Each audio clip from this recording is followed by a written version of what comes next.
Peter, can you hear us? Unmute yourself. You can do it. We have faith in you. He hasn't said anything yet. He's trying to. Can you hear us? I can hear you. And Oh, thank goodness. Hey, Peter, And Joe look- Bennett here. I'm just stopping in to say hi. Hey, Bill, how are you? I'm doing fine. Have a good committee meeting. He's just, We'll do our best. It's just, you can't even see me, can you? No, he can't. No, you can't. Yeah, no, I can see him moving Hey, he's right around. by the door. All right. Just Okay. stopping by to say hi. You know, I can see that Senator White continues to run a tight ship. You know, anybody can come rolling in. anyone without paying to get on the ship, you know? Oh, that's great. So we're live now, so I'm gonna, this is Senate Government Operations. It is Friday, March 18th, and I'm gonna put on my mask until I start eating my sandwiches. And then we're in this odd situation here where we have to use masks in the State House. And yet we just got off the floor, so we're all eating our lunch. And believe me, it is really hard to eat your lunch through these masks. They are meant to keep out particles, and they do. So thank you, Congressman Welch. Welcome. We're very happy to see you. And you know all of us. I do. Yes. Good. We don't introduce ourselves then, do you? It's good to see you. Allison, hi. Exciting news Senator about you. Callamore, Senator Polina, So, Senator Ram, and Keisha, good to see And I'm you. glad you're still well. yes, The COVID infection. yes. We Yeah, I'm are. lucky. I'm lucky, thank you. Yeah. And are you feeling much better? You know, I never really felt too bad. I tested positive, but if I hadn't tested positive, I wouldn't have hesitated to just go about my daily activities. So I've been lucky. You have been. You That's know, great. get boosted. You know, it helped. Oh, yeah. Well, our daily count yesterday was 117, I think, and only 12 hospital admissions. So most people are just, probably wouldn't even know that they had it if they didn't get tested. So, Mm-hmm. so let me, I know that your time is very limited.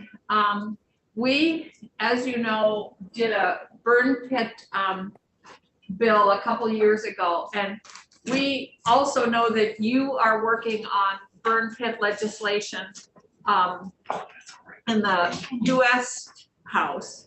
So we, would love to hear from you about where that is and how we might help you and how you might help us. You know, I really, Senator White, I really appreciate you having this hearing because we can't let off the energy to get this burn pit legislation passed through the Senate. There's good news here. The good news is it's passed the House, and it passed the House with a very strong bipartisan vote. The good news is Senator Sanders and Senator Leahy are totally committed to bringing it across the finish line in the Senate. And I want to just step back for a minute to express what I think is an extraordinary Vermont story about this burn pit legislation. You know, we ask our men and women to serve. We had service men and women in Iraq and Afghanistan. And none of them who served and none of us who depended on their service were aware that there was a Defense Department practice that in retrospect, you can't believe it was allowed to happen. Instead of having a way of disposing of all the waste, and it's tough out in a war zone, we all know that. What they did is just pile it into a pit and just anything and everything they threw in there to burn it. And there was little foresight into the fact that much of what was being burned was toxic.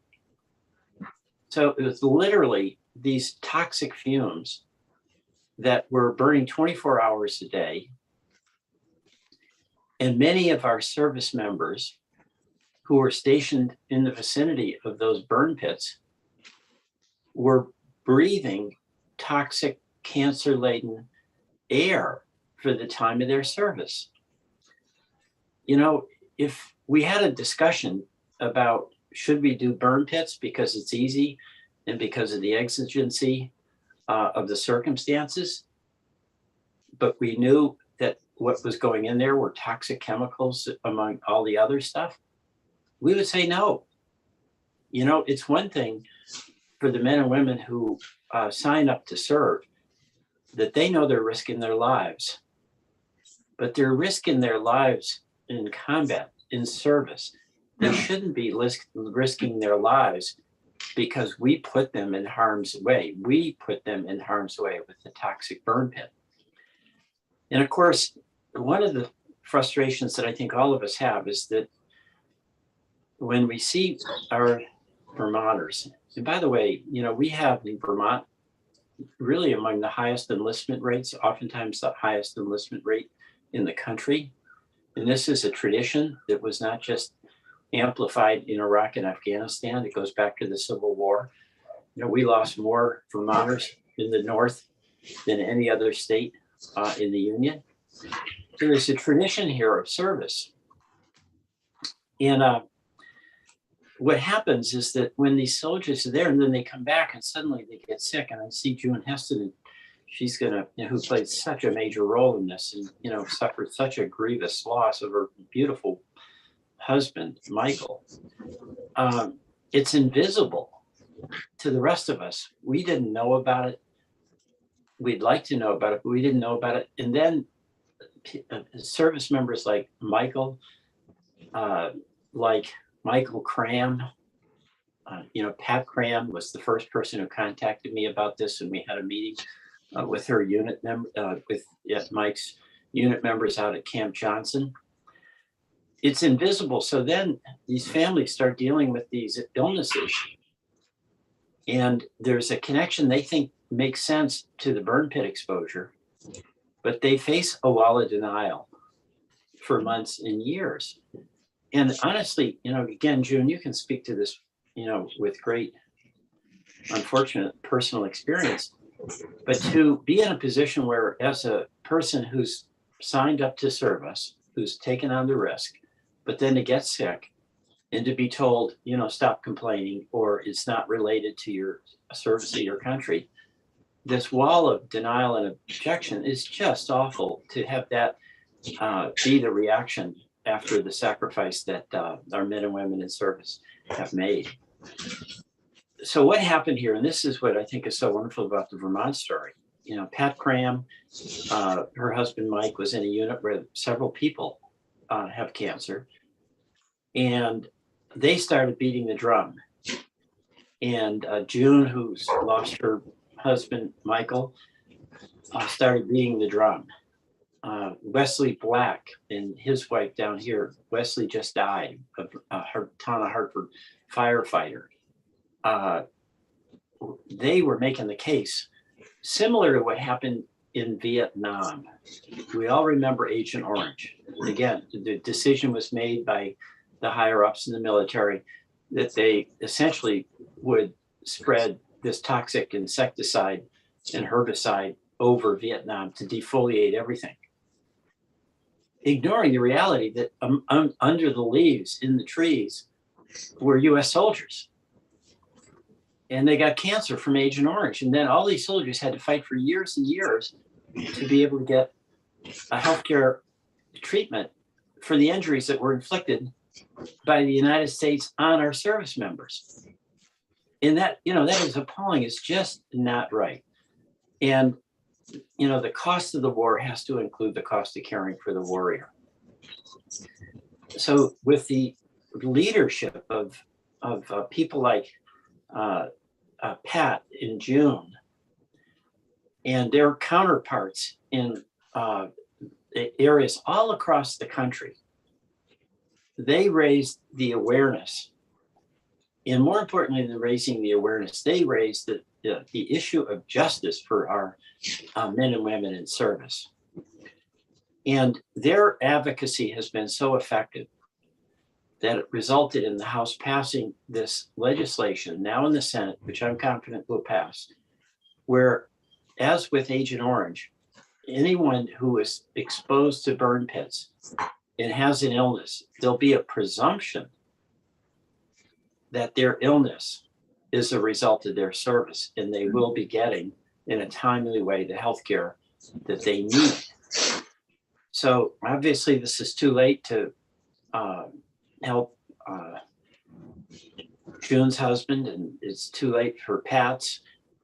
But what they have done with their energy is turn their grief into advocacy for others. And it's resulted in the passage in the House of this major legislation, which now is going to be considered in the Senate, I believe, passed. And as you heard in his State of the Union address, President Biden is fully supportive and is ready to sign this. And, you know, it really started with Vermonters. But I also want to say the partnership here is so important because we had citizen advocates like Pat and June. We had a congressional delegation that they had access to. It's no big deal. You know, June can call me up, Pat can call me up, or Bernie, or Patrick. And, you know, we're glad to hear from them and get on the case with their advocacy. But they also had a Vermont legislature that did what it could. You don't have jurisdiction over the VA, but you passed legislation in 2019 that again intensified the concern and the justice of the issue. And that amplified our voice in Congress because we were able to point to the broad base of support, bipartisan, in the Vermont House and Senate to stand up for our veterans. So I really appreciate it that you're here. And I appreciate what you've done. And, you know, all of us who are so fortunate is to have a position in public office where our responsibility is to take seriously the concerns of the people we represent, to have had this opportunity in this cause of justice to take up the cause that our citizens have led. You know, I applaud you for this hearing and for your commitment. And I applaud all of us for seeing this is about the men and women who have served us. It is not about Republican or Democrat. It's not about political advantage. It's about doing the right thing, even if it's later than it should have been done. So thank you one and all. And I see, you know, Bob Burke, you've done a great job.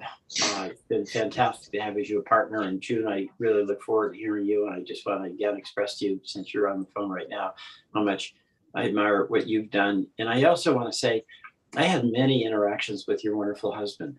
And I would talk to him on the phone. Oftentimes we're on the plane coming back from DC together. And I remember talking to him. And I know he did 3 tours, right? Yeah, I mean, think about that. He did 3 tours. He has this wonderful wife and family, and he does 3 tours serving us. And I found him so gentle and warm and helpful, even as he was having to face combat situations thousands and thousands of miles away. So each of us who has an opportunity to be responsive to that, we're playing a very, very small part, because the folks who've done the real hard work and made the real sacrifice, it's the Michael Hestons, the Michael Crams, the Wesley Blacks, and their partners who stood by him every step of the way. So thank you so much for permitting me to be here. And I salute you for doing your part. And I know you join me in saluting the Vermonters who have served us so well, so bravely, and with no limit on the sacrifice they were willing to make for our state and our country. Thank you. Thanks. I am going to thank you very much. And I am going to mention 2 people's names here who don't, who are in the background, but I think were absolutely instrumental in what happened in Vermont. And the first one is the ex-sheriff from Windham County, Keith Clark. And I had breakfast with Keith about once every 3 weeks. And one day we were having breakfast and he said, My friend Mike Heston just died. And he died because of the burn pits. And I said, what on earth are the burn pits? And he said, you have to do something about it. And you're in the legislature and do something. And I had no idea what to do. And I went to Tim Ash, who's the second person I'm giving a lot of credit to. I went to Tim Ash and I said, this is a huge issue. What can we do? And he said, just start having a hearing and we'll do some kind of a bill. And June and Wesley were the first people that came in and testified to us. And I think that it just solidified us. But I just needed to give credit to Keith Clark for bringing up the issue at all. I'd never heard of a burn pit. And Keith himself, he was a friend of Mike's, but he himself served by the burn pits. So he was also worried for himself and for everybody else. So I just needed to call out those two people because I think they were very helpful in getting this done. And it is one, although I will tell you that Senator Clarkson continually wanted to take on the DOD. She insisted that we just chastise them and take them on and tell them they can't do that. And we calmed her down enough so that we could actually get a piece of legislation that made a difference, we hope. So thank you very much. And what we're doing is we just want an update on where we are in the state and how working with the medical society and everything has, whether it's doing anything. And I know the National Guard, General Knight is, right before the pandemic hit, he had a mobile units that he was going to take around the state and work with legislators in their communities to sign people up. He had mobile computers and technicians to work them and stuff. So just, yeah, thank you very much. Allison, did you have a comment? I did. So given it's already out of the bag, Peter, my concern with the DOD is that we continue to allow the DOD to not practice what American law abroad, that they can go rogue internationally and not abide by laws that they would not be allowed, they would not be allowed to do those things in America. So at some point, I do think the DOD needs to be held accountable for practices that are consistent with American law, and because the international environment is our environment too, as we all are coming to appreciate. Okay, thanks, Allison. Senator Romney, so. Thank you, Madam Chair, and thank you, Congressman, and everyone who's here. Before you have to go, Congressman, I think we all have that story of a loved one or a friend who's either did experience and we've lost them or is experiencing great hardship because of the burn pits. I'm thinking of my friend, Brent Reeder. He's one of the last speakers of Abenaki. He has 4 daughters. He is very open about having his utilities go off and on because he just really struggles to keep the lights on and stay employed, having diverticulitis and, dealing with so much pain and trauma as an Iraq War veteran. And it makes me wonder how we can, and if this came up during the passage of the bill, how when someone has an illness, as a veteran, we might be able to give them the benefit of the doubt in general that it was service related. I mean, people have fought so long and hard for this specific issue. And I know he's going to face other, disabilities and other health concerns. And, why we would make our veterans go through so much paperwork, so many denials to get any care when it doesn't cost that much money to be proactive and treat them and make sure that they have regular screenings, that they feel comfortable going and getting care and not worried that something will be denied. I just don't think that should ever happen for veterans, and I hope that conversation came up. Yeah, here. Well, Senator Ron, you have a good point. In other words, there's some of us who think that if you served in the military, one of the benefits you might get is that access to healthcare for the healthcare that you need. You don't have to do the proof that it was specifically related to service. But of course, that's a challenge we have in our entire healthcare system, as you know. And a reason why the Vermont legislature, among others, Bernie, Patrick, and me have been working so hard to get a better healthcare system where it doesn't depend on whether you have employer-sponsored healthcare. It doesn't depend on whether you're rich or you're poor.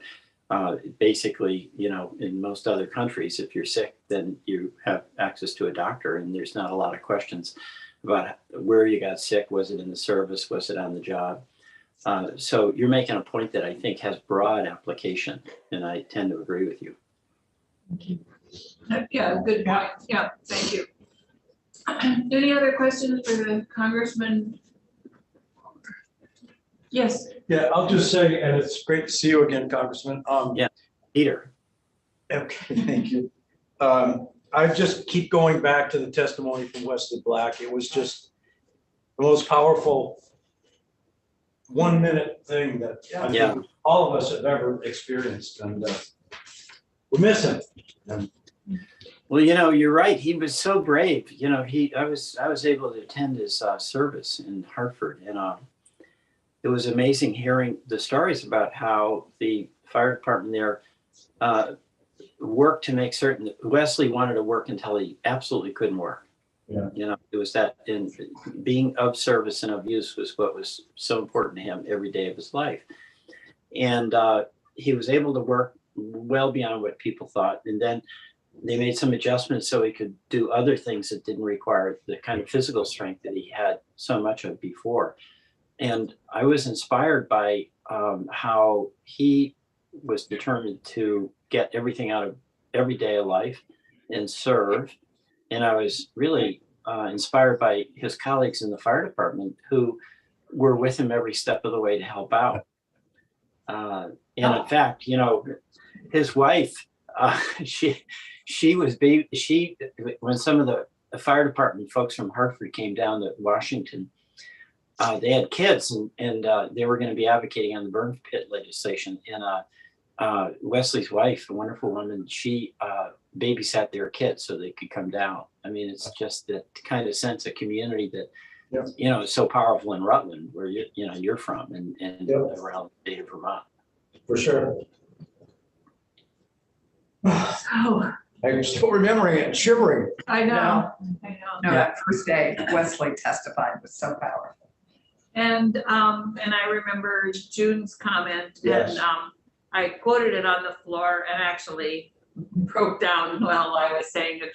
And I don't remember it exactly now, but it was, this isn't going to do anything for me, but please don't let other people face this. It was really powerful, that statement of hers. So Yeah. June and Wesley were a great team, and June, it's so good to see you here on this issue. For sure. Thank you for inviting me. Yeah, it's wonderful to see you.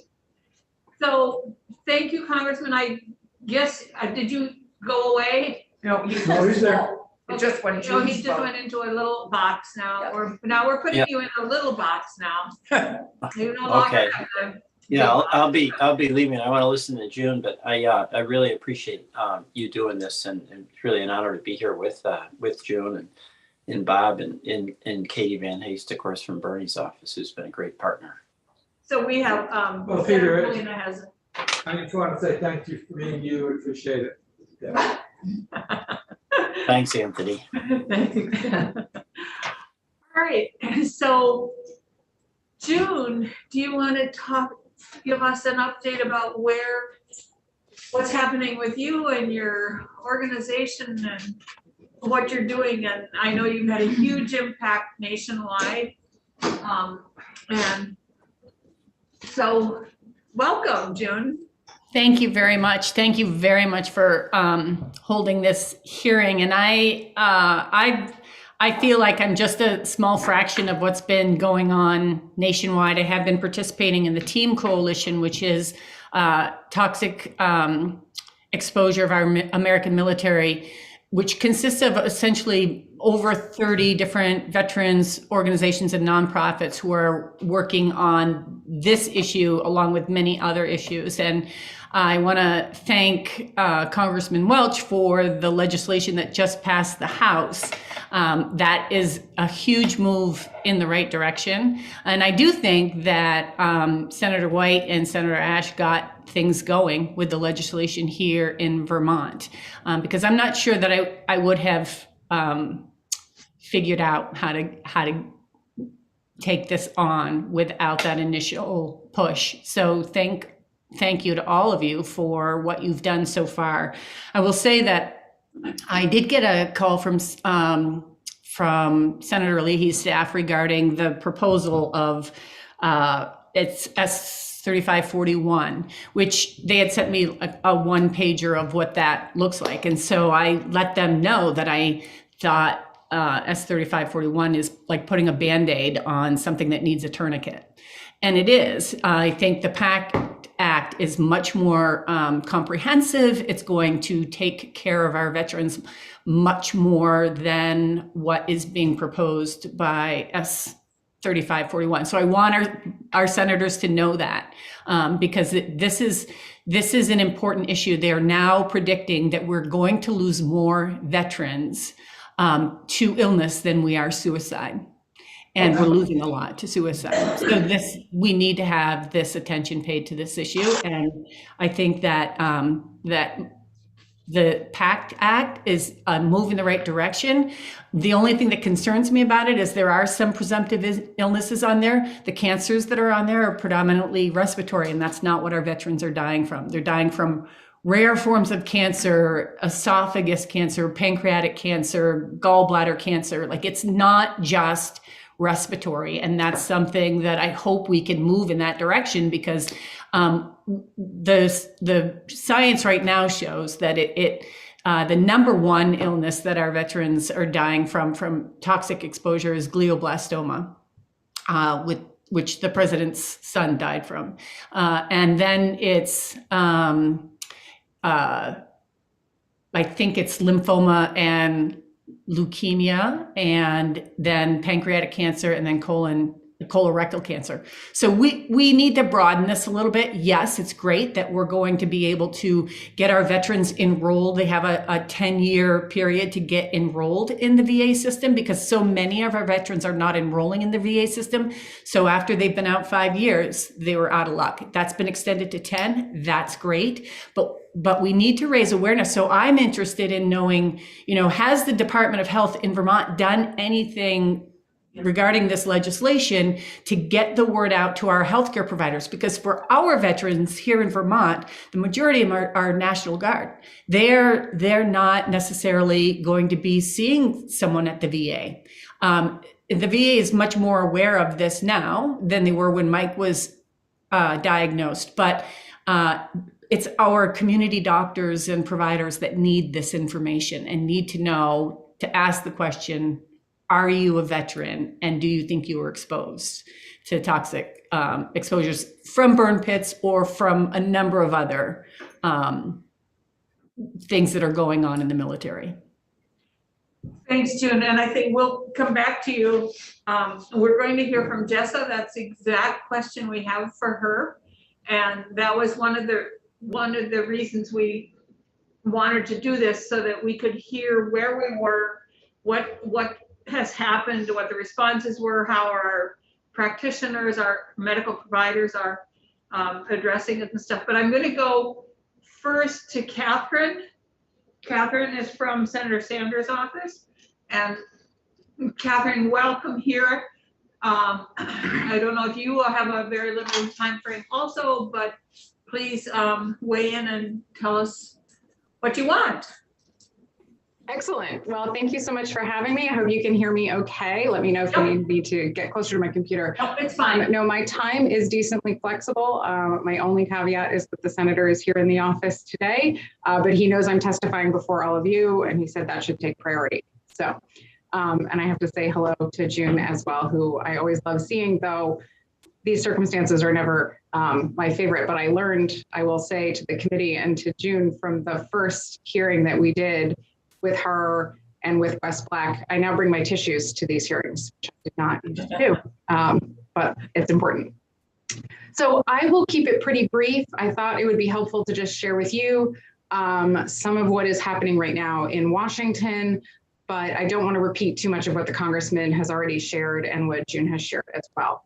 One thing that I thought was noteworthy, partly because it just happened 2 days ago, was during a Senate Armed Services Committee hearing with Dr. Terry Roush, who's the Acting Deputy Assistant Secretary for Defense Health Readiness Policy and Oversight.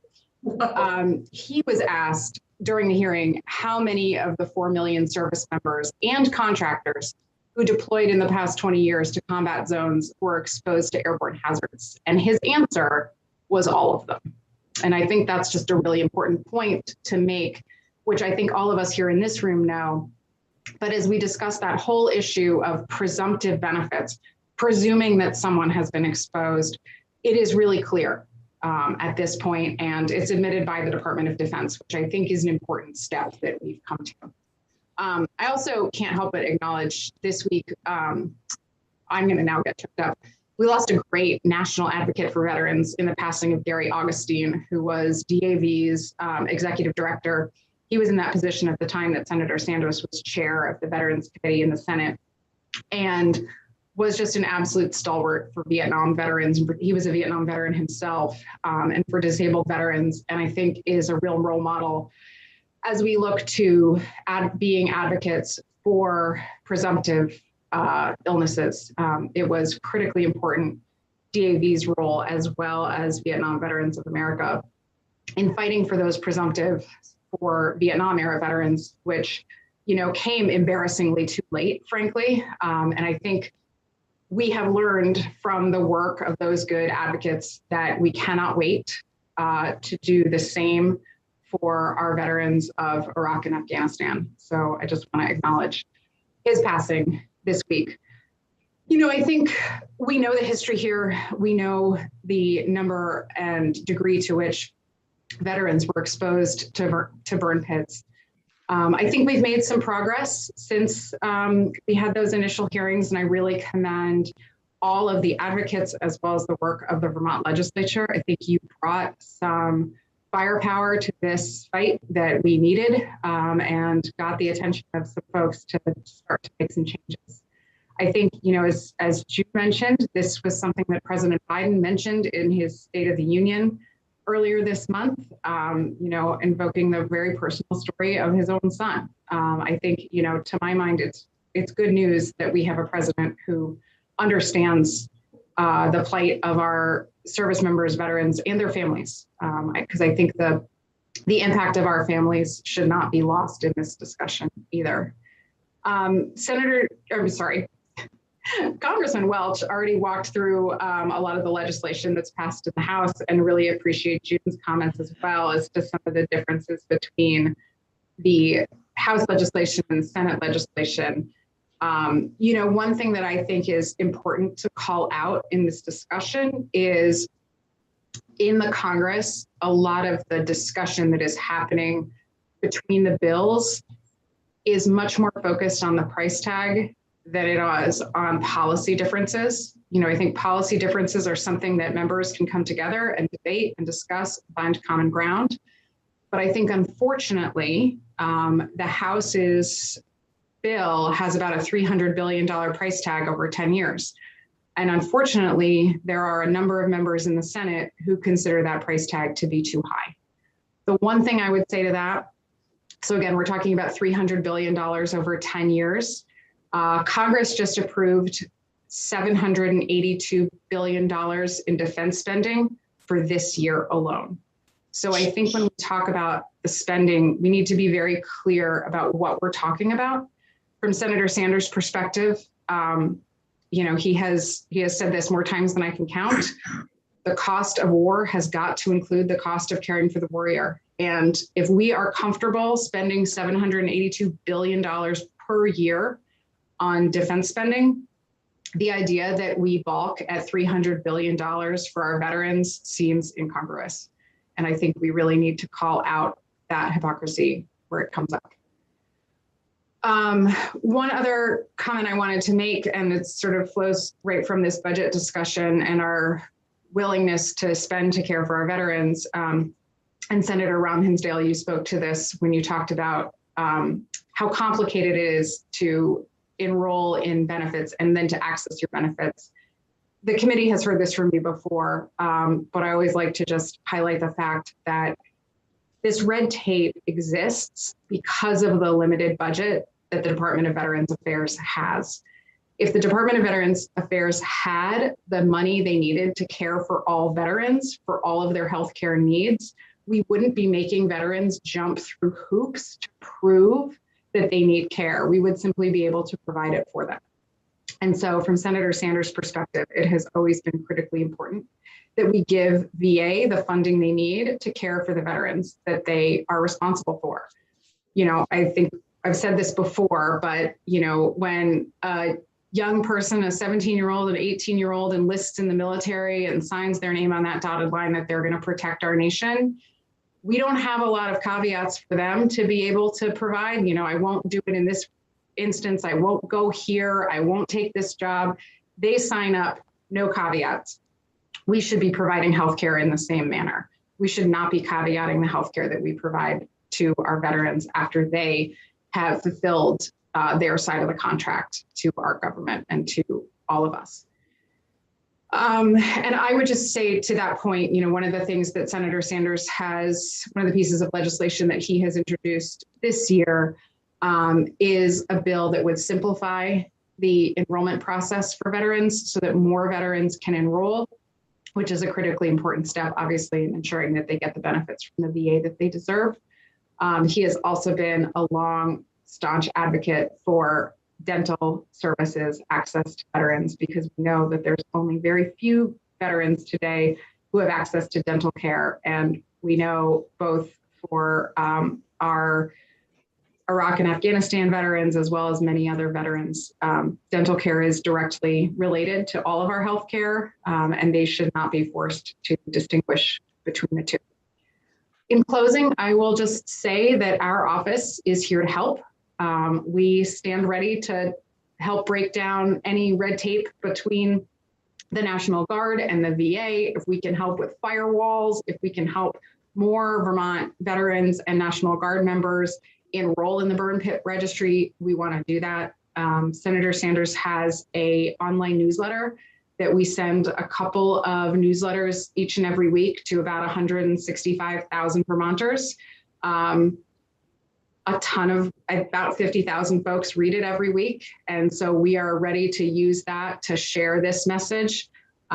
We are preparing a veterans newsletter right now that will go out to all of our veterans, and we're happy to share information about the burn pit registry and everything they need to know about what's happening in Vermont and the advocacy that's been done here to help fight for them and for their families. So please know that both to our stakeholders here who are here today, but also to our legislators, we consider all of you our constituents. So please let us know how we can help at any point. We are ready to do that. Thank you. Thank you. Any questions for Catherine or? Nope. Yes. Thanks, Catherine. I know that having been here for a decade, sometimes these kinds of gestures can seem symbolic. And I know that Senator Sanders and Senator Leahy are already fighting, it sounds like, for the more comprehensive package. But does it help at all if the legislature passes a resolution, encouraging the Senate to pass something much more like the House version and to invest in our veterans, just so we can also raise attention here that this issue is up for debate in Washington and give you the support you need from the brave little state of Vermont to help get a better package passed in the Senate? That's a great question. And I'm going to answer you as brutally honestly as I think that my boss would if he was sitting here, which is to say that while we appreciate the support and we certainly welcome that support and love knowing that Vermonters stand behind us, it probably will not tip the scales for the members who are now currently unwilling to support the legislation. But I would encourage is if you have relationships with legislators in other states And we're happy to share information that we have about, who we think is on the fence. If you know people in those states, whether it be legislators or just citizens of the state who can help to speak to those members about why this is so important, why it can't wait, and why it is a critically important and valuable investment of taxpayer dollars, we're more than happy to help with that. That's very fair, and I appreciate the honesty. And I can think of the states that you're probably would otherwise name, but that's very fair. So it would be helpful if you sent, if you could send to Gail the list of states, and then we can circulate that among our colleagues. And my guess is that many of the people from those states are saying, where's Vermont? Is that part of Maine? Yeah. So, But they'll still hear from us. yes, Happy to do that. I'll get that to Gail. thank you. So, yes, Question? sure. I hope I'm not speaking out of turn, but I did talk to somebody who said that they expected layoffs at some of the VA medical centers around the country. I don't know if that's privileged information that was shared with me, but are you anticipating any layoffs at medical centers or other VA staff to be laid off? That's a great question and might be a hearing in and of itself. What I can share is that the person you spoke with was probably alluding to what's known as the AIR Commission, which is something that was created out of the VA Mission Act, which was legislation that was passed in 2018. And I will say that Senator Sanders was one of the 5 votes against the passage of that legislation because he had incredibly strong concerns that it would lead to the privatization of the VA. And unfortunately, through the recommendations of the AIR Commission, we are seeing that real continued march towards privatization. Oh, God. It's sort of too soon to tell exactly what will happen. We don't know yet. At this point, we know that White River Junction is, on the list to stay, but we don't know exactly all of the details about what could happen in other parts of the country, even potentially in other parts of our state. So it is a little early, so I don't want to worry people unnecessarily, but certainly, we are going to do everything we can to keep our hospital and our clinics strong and keep the VA employees that we have in place. And I will say to that point, it isn't just about our current employees. It's about actually hiring more employees. We don't actually have enough staff at our VA now. So certainly we don't want to be reducing that staffing in any way, shape, or form. Thanks. Well, thank you so much. And June, did you have a comment? Then I'm going to jump to Bob Burke and then to Jessa and then back to June and round. Thank you. I just wanted to applaud Kate for what she said, that this is, it is appalling that the DOD can put all this money towards defense, but not to the defender. And so I applaud you for saying that. In trying to get people into the VA system, that's the first step, like that they're in the system. But then when they're in the system, I don't know if everybody knows that it's a priority system. So even if you're in the system, if you're lower down on the list, and right now I think the PACT Act says priority 6, like unless presumption of illness is passed, then you're not going to necessarily get disability. Disability is what gets you to the top of the list. And so that is, I think, the end game is to make sure that the list of presumptive illnesses is as comprehensive as it can be. Yeah.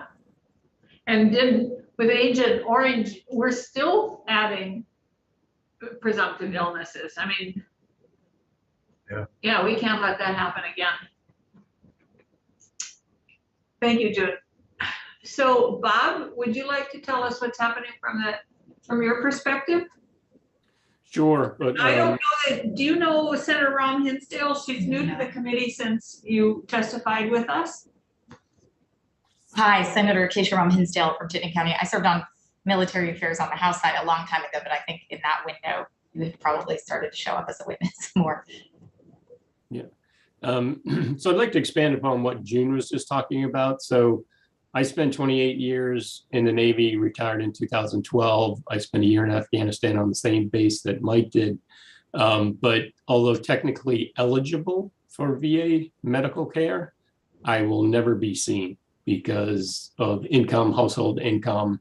You know, my prioritization would put me, I think, in like G or 7 or whatever they call it now. So why would I go through the trouble of, you know, providing all the documentation to try and get seen when I already know that I'm never going to be seen? I would love to. I'd love to use the VA. I think they're a great healthcare provider in the state of Vermont through White River Junction and community-based outreach clinics. But unfortunately, I'm eligible, will never be seen in that system. So that's just a clarification. I did send Gail a couple of slides. One that kind of tracked Vermont's burn pit registry data from 2018 through yesterday. Yeah, they're on our desks. Oh, super. Okay, so we've come a long way, but even now in 2022, we're less than a third of you know, the amount of Vermonters who deployed just to Afghanistan and Iraq, let alone, you know, Djibouti, you know, Kuwait, other places like that. And, you know, Katie mentioned an interesting number, and I don't know if you ever got the 4 million that you got from through the DoD, and I'm not sure what percent of those were military versus contractor. But so as of 2021, there are only 249,061 people who have participated in the registry. So it is a fraction, right? Not even 10% of that number that you gave. And you know, if you look at the how it has grown annually, it levels off at about 28,000, like that we're adding each year. So we're still we're in the infancy of collecting the amount of data that the VA typically requires in order to get to that presumptive letter, right? Because they're data-driven, evidence-driven, medical evidence-driven to come up with presumptives. So that, you know, that's part of the issue also, you know, because as somebody just mentioned, we're still adding presumptives to 50 years ago, the use of Agent Orange. So, you know, I try and be an optimist, but unfortunately I'm not. Maybe it would lower my blood pressure, but this is going to be a long road. You know, that's the honest answer. There's not an overnight solution. It is a lot of money, and there's a lot of other things that need to be paid for. So I'm not, I applaud the bill, but I'm not sure where it's going. So happy Friday. So the faster we can sign people up, the faster, the sooner we can add the presumptive illnesses to the list. That's correct. That's correct, because then, you know, it's epidemiologically driven. It's not passion driven, which is a good thing. But it's, here's the clear evidence. We've got a surviving spouse that is trying to, you know, connect her husband from Vietnam. And the particular narrow type of cancer that he has is not included in the presumptive. So we've explained to her, she doesn't want to hear it, but we've explained that it's going to be denied because somebody's going to look and it doesn't fit, right? Trying to put a square peg in a round hole. So it's going to have to go on appeal. And there's now still 140,000 legacy appeals in the VA system. So we're looking at a long time. So, go ahead, Sarah. Thank you, Madam Chair. I'm just curious, Bob, looking at the chart, did we do a great job in 2018 letting people know? Is that why it went up 11,000? And then it sort of went down again. And I guess you could say it's steady the rest of the time, but that seemed like a big jump that year. Yeah, there's two, 2016 and 2018 were kind of small blips at the national level. And I out of this report, this was a 17 or 18 page report that I pulled this out of. There was no indicator on what was the causation for those two blips. Not sure. When did they change? When was it changed from 5 years to 10 years? The eligibility, Yeah. I don't recall that date. I just wondered if that might have had any impact on people. June, do you know? Yes, it has not changed yet. It's in the PACT Act. Oh, So okay. it has not yet passed. And the other thing that Bob spoke to with the registry, it is, the registry is bad data. This new legislation talks about doing epidemiology studies separate from the registry. Mike's in the registry, but there's no information. He registered as soon as it came out in 2014. There's no way that there can be any update to say he died of cancer connected, service connected illness in the registry. So it's bad data. So I think though those numbers will speak to people, and that's why we need to get them into the registry. But the legislation that says, let's just do the epidemiology studies is what matters. And is that, can we change the registry? It's a broken system. So Well, let's push people to get registered in a broken system. But it's all we have though. It's all we I have. know. Yeah, I get that. Bob, were you? So as part of the legislation, there is a mechanism to do registry updates. It's in there. There's no time limit to completing the registry, right? So I came back in 2008. I didn't do the registry until 2018 or 19. So there's no time limitation on when you can participate. It could be 2002 or 3, and you can go on and you can participate in the registry. And June is right. I mean, it's not really data driven. It gives you numbers. It doesn't get specific, and you can't update it 10 years later. I was fine back then, but oh, look what's happened. I was at an event with Congressman Welch last Monday, and somebody asked me that question because they said, I've developed 2 different illnesses that I think are linked back to, can I go in and update? And I kind of already knew the answer, but I posed the question to the environmental folks down at White River Junction, and there's not a mechanism to update the registry at this time. Can you remind us the number and name of the House bill that has been sent to the Senate, so that I'm thinking of, if we're going to encourage people to support it, we need to have more specific number and Yep, I have it right here. okay. Yeah, it's HR 3961. 3967, sorry. 3967. Okay. 3967. Okay, great.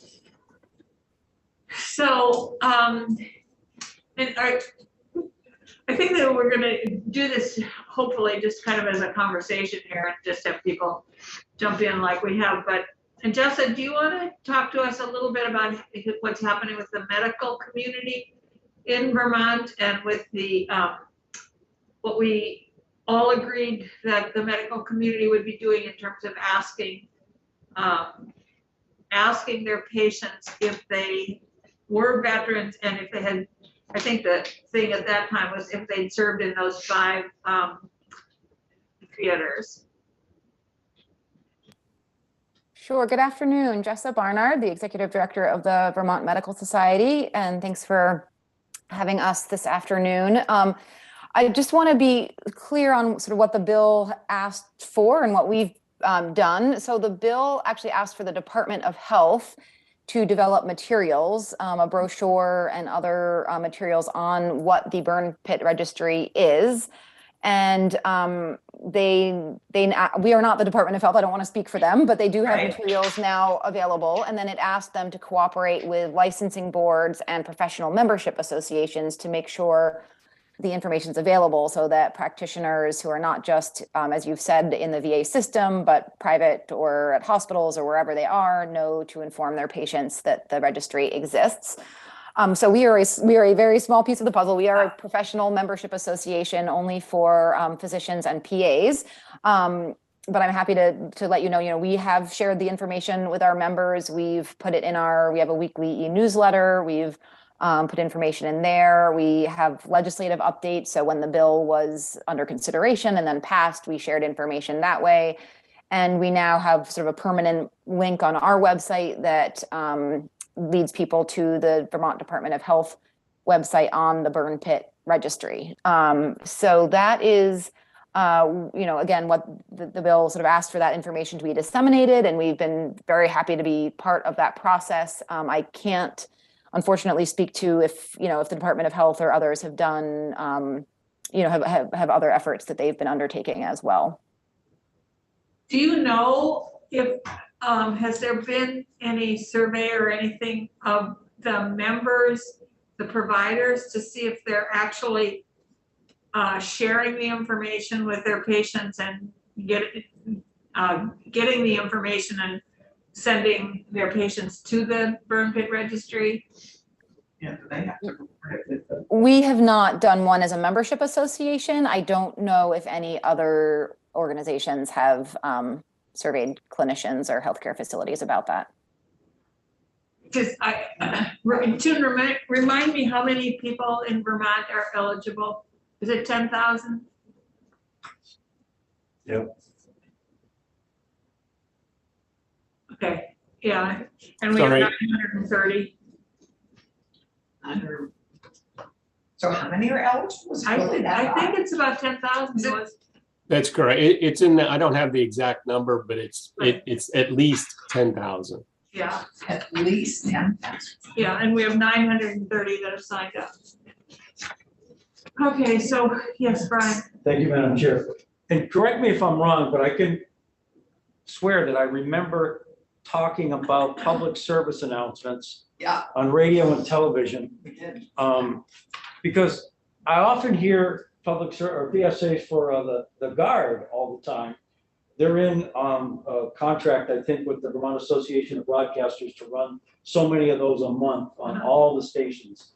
And I wonder whether we could take advantage of that existing contract that changed the copy, so to speak, to reflect this, or find a way through the Vermont Association of Broadcasters, which represents both radio and TV, to air a series of, there's got to be a way to get the word out if we're not doing a great job, if there's only 900 people signed up.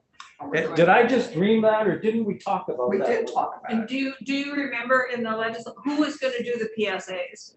You were, June, you weren't going to do them. You remember who? I was working with WCAX, the general manager at WCAX, and they had agreed to do it, but it never came to fruition. I am happy to follow up on that because I think it would be important to get that information out there. I'm thinking that the National Guard, when they do their recruiting ads, I think that's something they pay for, first of all, not public service announcement. And I don't think they'd want to pay for something that's going to hurt their recruiting, potentially. But if I will reach out again to the general manager to say, hey, can we start this conversation again and get a PSA done? Let's see if we can get VPR and Vermont Public Television are now the same corporation. Let's see if we can't get them to do something. I see Peter Hirschfeld running around in here all the time. Maybe we can corner him. Well, it's a story in and of itself why people aren't. Their frustration with the VA. This is a big story. Yeah. The discrepancy between the eligible population and the number that have signed up, why they haven't, why they might, and what's happening with the VA. I think everybody needs to be knowing this stuff. So Jessa, do you think that it can be some kind of a membership survey?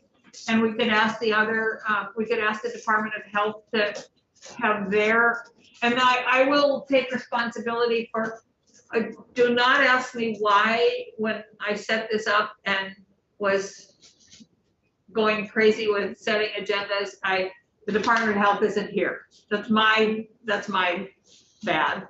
So, but ask the Department of Health to work with the other membership organizations to do some kind of a survey to find out how they're doing it, or do you think they have information on how many people actually go to their website to do it?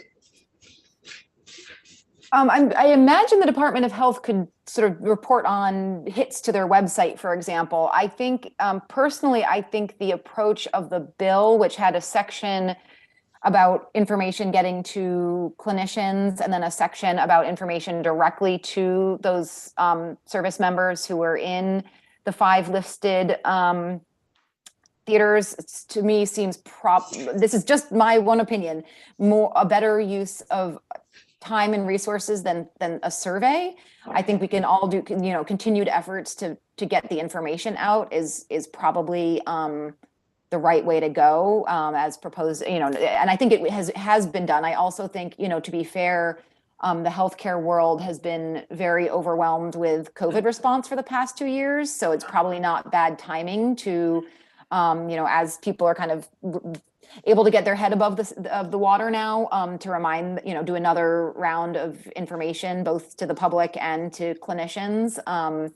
That's just my own 2 cents of, probably good timing to remind people and to check if again, if the Department of Health and the Office of Professional Regulation, you now very well know the differences between those 2 entities and our healthcare entity providers they license. And so, OPR licenses a lot of healthcare providers as well. And so I think if both the Board of Medical Practice and OPR is willing to, put it in their newsletters and materials they send out to licensees, that will get to a lot of people as well.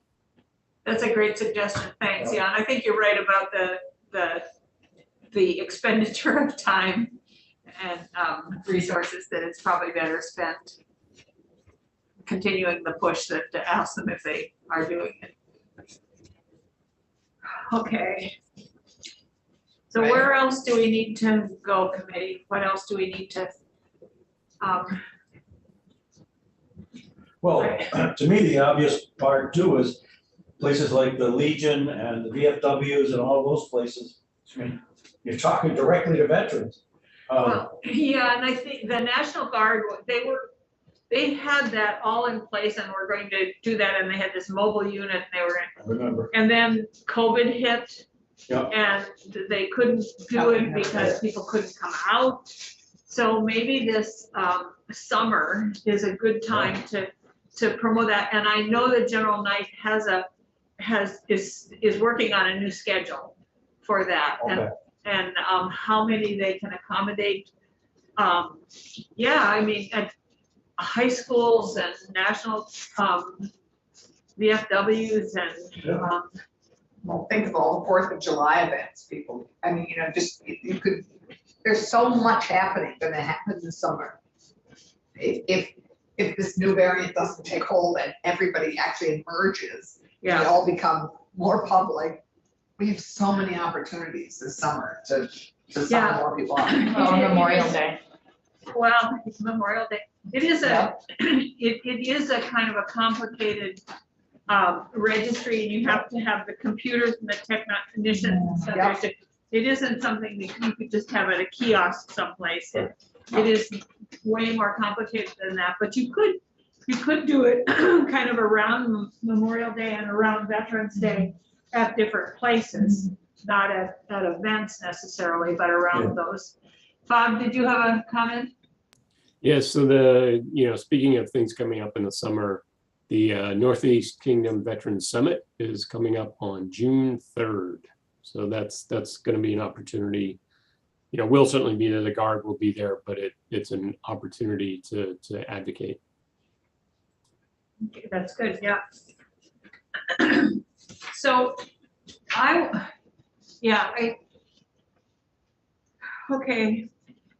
So, June, you're gonna follow up with CAX? I'm gonna approach, VPR PBS and see if they'll do something. And do you have contacts in the broadcasting world that we can?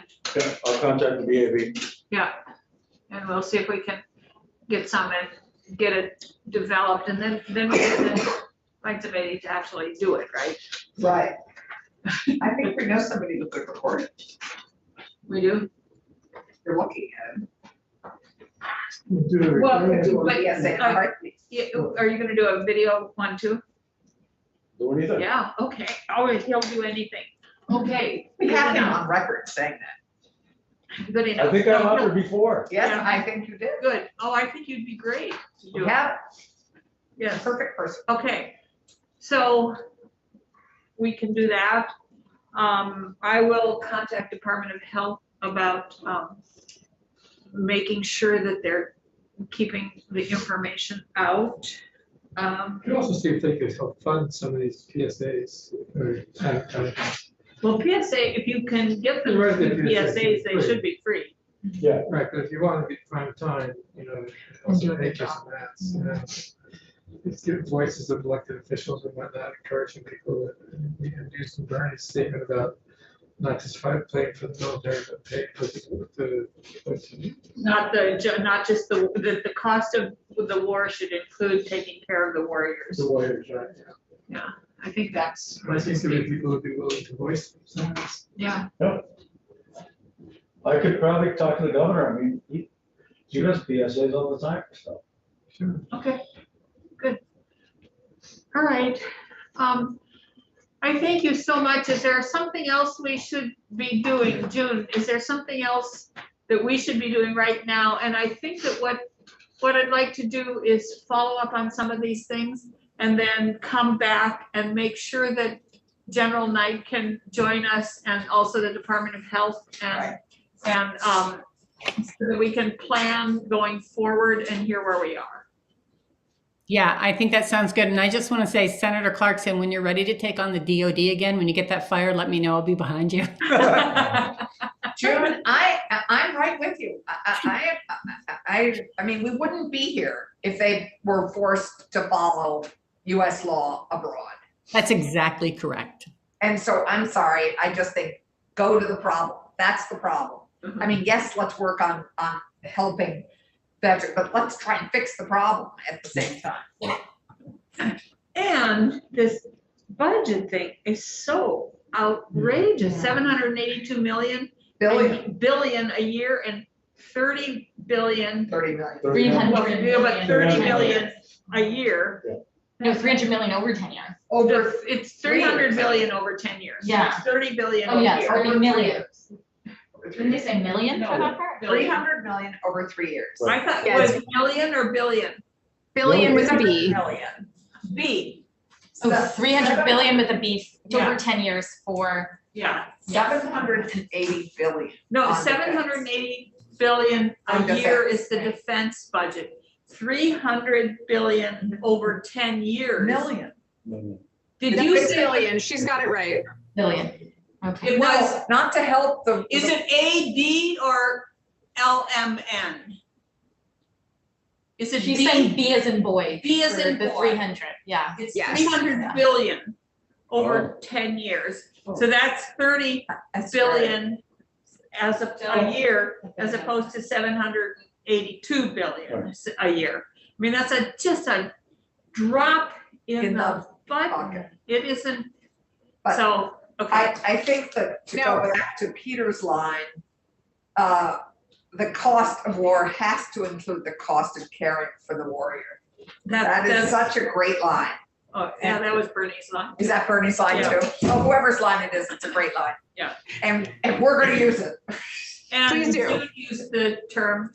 Yeah, it's a Papers. well-used line by those who believe in that philosophy. And if I may add, our excellent policy staff in DC has been watching along, and one of the things they encouraged me to share, which I was glad to have the information, was that Senator Sanders' legislation that would just simply expand the VA to all veterans and remove all of this red tape we're talking about is at the cost of that is 383 billion per year. So it's not a small price tag, but it is still less than half of our defense budget. And that would, again, cut out all the red tape, make people like Bob able to enroll in the VA, use it for his healthcare. And I think we could also say from that, obviously, I have my Medicare for All sign behind me, but I would add that obviously if you allow all veterans to access the VA for our healthcare, it's going to reduce the individual costs of healthcare significantly in our country and make it a lot more affordable for people to get the care they need. Yeah. Can I just clarify what, Catherine, did you just say it would cost 380 billion, B with a B, Yeah. for all veterans to be serviced Per year, yeah. per year? Yes, and that gets rid of all of the hoops of having to Right. prove presumptive disability and having to prove, you know, which priority group you're in. You just get the care when you walk in the door. Yeah, and you know what? I think if you ask any American, all Americans think that's what the VA does now. Everyone Yeah. feels the VA serves all veterans and is their healthcare system. Yeah. And until you know a veteran and how hard it is to get into the system Yeah. and then be cared for in that system, people would be appalled. Yeah. Because I think everyone thinks that's what it exists to do and is doing. Yeah, Right. that's right. And I would simply add, Senator, I think one of the things that we also don't want to miss in this conversation is that veterans are choosing VA. They want to use the VA for their care. This is not something that's being foisted upon them. They want to use the VA. They're jumping through all of these hoops, which is proof of just how good the care is when you get in the door. But you know, those hoops are tough. And so if we can make it easier for people to make that choice, I think that's just a great benefit. And like you said, what most of America thinks is happening today. Ryan, did you? Yeah, June, if I could ask you, I'm a big believer in delivering the same message in different ways to different people. So if you could send me the script once you get it written, whether it's going to be a 30-second or 60-second PSA, and then I can sort of, I'm trying to say it. Massage it. Yeah, when you write an ad, you don't do a whole bunch of things. You try to have one core message that you keep hammering and delivering over and over and over. I mean, radio works best with repetition. So if you could run 25 or 30 commercials a week, after a month or so, a lot of people have heard that message. So I don't know what we want to call this, a call to register, or Yeah. have you heard about we sort of have to come up with the same message. I can have different people record it and voice it. And if I'm thinking the right way, you know, a country and Western audience is going to be different than a rock and roll audience that's different from an oldies audience. But we need to all be saying the same thing, I guess, in different ways. That's all. Yeah. Yeah, that's great. And you got to get Dan Keene to do the reading. Who? Ooh, Lamoille Valley Ford. He has a voice for Dan radio. Keene.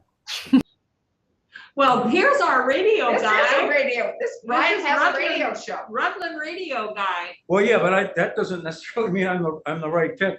You know, I wouldn't necessarily relate to an audience that is 18 to 25. You need someone from that age cell to say, hey, look, if your dad or your granddad or your uncle is a vet and has experienced this, here's what you need to do. And that's the other part of it, June. Oh, yeah. We need to come up with a way to funnel it all in one place. It can't just be, you know, for more information, you know, Right. got to go to a website, they got to call a phone number, they got to do something. Yeah. That's the only way to sort of drive it.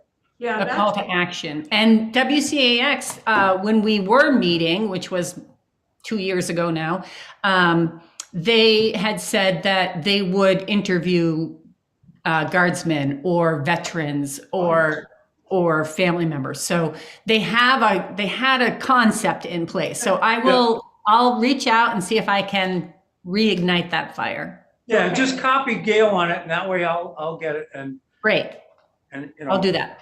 Great, but I like your idea of a different appeal to different Yeah. audiences. And so women could, and a whole range of people. Oh, It'd be absolutely. Great, a whole range of people. You have female announcers, And young, get old. musicians. It's just, yeah. Right, and they don't have to all be announcers, they could be, No, sometimes it's more effective if they're just regular old people. yeah.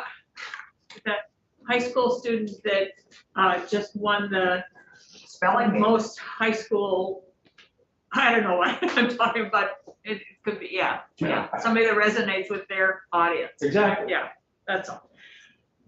Okay, all right, so I'm going to reschedule this in maybe, well, let's see, this is March 13th. No, 18th, Eight- sadly. I wish it 18th. was the 13th, then we'd have all these days to. 18th. So here, here's my calendar. Yeah, but that's a little too soon. So this is the 18th. Let's try and do it the first week in April. Okay. That's like 3 weeks. Yeah. That should give us some time to get in touch with people and okay, and we'll come back and see where we are. Yeah. Does that work for people? And we'll make sure you all get an invite again. And Catherine, you're gonna send us the states we need to lobby. Uh-huh. Great. We'll send you the states where members have yet to support the legislation. Yes. That's what we mean. Thank you. And we're focusing on the Senate, right? Yeah, it's already passed the House. Yeah. Well, yeah, it's past the house, we don't need it. Got it. All right, thank you all so much. And again, thank you for your continuing effort on this issue, because it really is just such an important issue, and we need to keep on it and not let it lag for 50 years like we did with Agent Orange. Agent Orange needed Wesley and June, Catherine, Bob, and Peter. Agent Orange did not get the same attention early enough. Neither did the veterans coming back. No, Yeah, no, neither did the it veterans was coming such a divisive war. It was. It didn't, so there was, Yeah, but illness among. yes, but I will tell you that as one of those divisive people, Yeah, it was very divisive then. yeah. And I it think was. that is part of why it didn't get the attention that it needed. Yeah. Representative Helm was telling me, in fact, just the other night, believe this or not, there were guys, and he went to Vietnam, got shot up, that's why he As it's like, yeah. flips around. Yeah. That there were guys in his unit, and he was a Marine, that would fill squirt guns with Agent Orange and have squirt gun fights, never realizing what they were doing, had no idea what they were doing. Well, because the military wouldn't give them bad things. So, Oh, my God. June? I just want to say the difference with Agent Orange is they were using it in this country too for defoliation of like telephone lines and so they didn't really know what they were doing. The difference is with burn pits, we have OSHA regulations against that, good point. and it's still being done overseas. Hence my point about the DOD. And they knew what they were doing, because I remember, and I don't know if it was you, June, that said it, or if it was Wesley or whoever it was, that at one point on one of the sites, it had started, the ashes and the smoke had started pitting the surfaces of the planes. Oh, yeah. So you couldn't have that happen, because that would screw up the planes. So instead, they moved the burn pit closer to where the soldiers were living. Yeah. Yes, Mike told me that. They knew it was dangerous. Yeah. If it was fitting, yeah, okay. All right, Okay. okay, now that we're all worked up on Friday afternoon,